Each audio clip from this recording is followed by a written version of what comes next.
In Nagios Log Server 2026R1.4.1, we've introduced several enhancements to improve usability and streamline your experience. First, we removed support for Debian 11.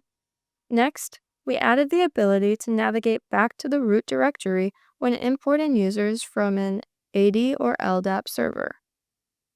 We also added the ability to manually run host freshness alerts.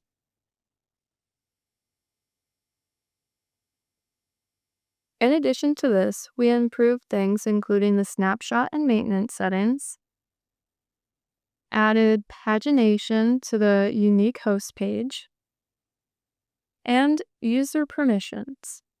Finally, we implemented various other fixes and improvements to enhance overall performance and stability. For full details on this release, visit the changelog at nagios.com/changelog.